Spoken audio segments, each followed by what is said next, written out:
Stéphane, c'est-tu un genre de test pour le marché de Québec? Parce que la plupart des cartes de combat ultime, ça se fait à Montréal. C'est relativement nouveau à Québec. Non, c'est pas un test. Moi, je viens de Québec. Je savais qu'on allait venir au Centre Vidéotron. Quelque part dans l'histoire, on savait qu'après le retour, en 2018, on rentrait dans les grandes salles. On a fait le Centre Bell, la Place Bell. Là, on vient au Centre Vidéotron. Puis même si les As ne s'étaient pas alignés comme ils le sont avec Marc-André et Joe Meunier qui sont de Québec, on serait venu à Québec quand même. C'est sûr qu'avec eux, ça l'a beaucoup aidé. Mais tu vois, l'équipe de Québécois, Martin Tremblay, Dominique Goulet font tellement un travail exceptionnel avec nous pour nous aider justement dans cet événement-là, que c'est certain, on l'a déjà annoncé, on revient le 21 septembre, mais on a tellement de beaux athlètes que vous ne verrez pas vendredi, les Charles Jourdain, il y en a beaucoup de très bons athlètes qui vont être sur la prochaine carte en septembre, possiblement peut-être Marc-André, peut-être Joe encore, mais non, c'est pas un test, je pense que même qu'avec les résultats qu'on a en ce moment, on va venir plus souvent que prévu à Québec. Marc-André, évidemment, c'est la vedette de cette soirée-là, mais qu'est-ce qui te plaît de ta carte? Ben, c'est une carte. En fait, c'est ça la différence entre les arts martiaux mixtes et la boxe. Tu sais, à la boxe, tu peux arriver puis t'asseoir puis tu peux gager ta maison sur le coin rouge. Les promoteurs de boxe font venir des boxeurs pour améliorer la fiche de leurs boxeurs. Ce sont des agents en même temps. Il y a un petit peu un conflit d'intérêt. Alors que nous, tous les combattants qui vont se battre vendredi soir sont tous sous contrat avec TKO. Donc moi, que Marc-André gagne, que Brandon gagne, c'est un combattant de TKO qui gagne. Donc c'est pour ça qu'on dans notre sport, c'est pas juste au niveau de TKO, c'est au niveau de l'UFC aussi. Ça nous permet de donner aux gens justement les combats qu'ils veulent voir. Alors qu'à la boxe, c'est pas tout le temps ça qui arrive. Tu sais, Adonis Stevenson, Jean-Pascal, c'est un combat que les gens veulent voir depuis 1000 ans puis qu'ils verront probablement jamais. On peut jusqu'à te demander ta prédiction sur le combat final de vendredi soir? Et la façon de faire les choses? Je ne m'embarque pas dans les prédictions. Par contre, je peux vous dire assurément que ce soit du côté de Marc-André ou de Brandon, ça va être définitivement le combat le plus difficile de leur carrière. Marc-André n'a jamais vu quelqu'un comme Brandon. Brandon n'a jamais vu quelqu'un comme Marc-André. Les deux ont des outils vraiment différents. Se sont améliorés dans leurs faiblesses, autant d'un côté comme de l'autre. Ça va être un classique.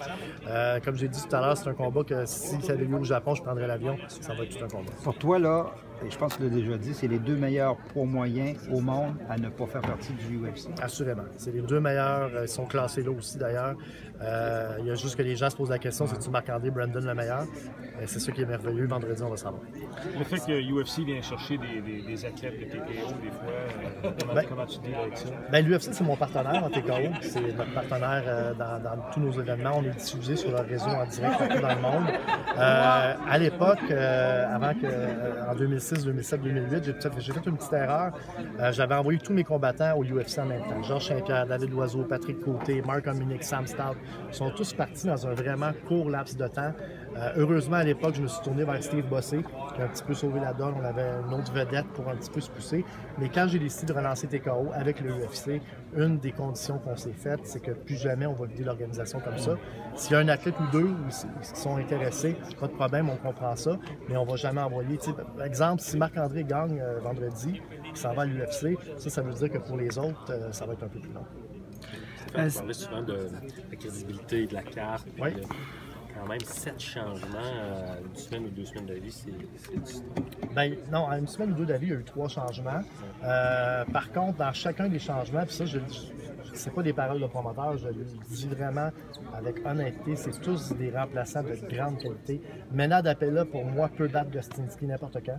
Il est très fort, c'est un beau prospect, il n'a jamais perdu un combat. Ruiz, c'est un champion du monde de boxe taille. Et l'erreur que fait souvent Jesse Arnett dans ses combats, c'est qu'il reste un petit peu trop longtemps debout. Alors que s'il amène tous ses adversaires au sol, il pourrait gagner rapidement. Mais il est tellement orgueilleux qu'il va rester debout avec Ruiz. C'est un champion du monde. Debout, ça pourrait être une longue soirée pour Arnett.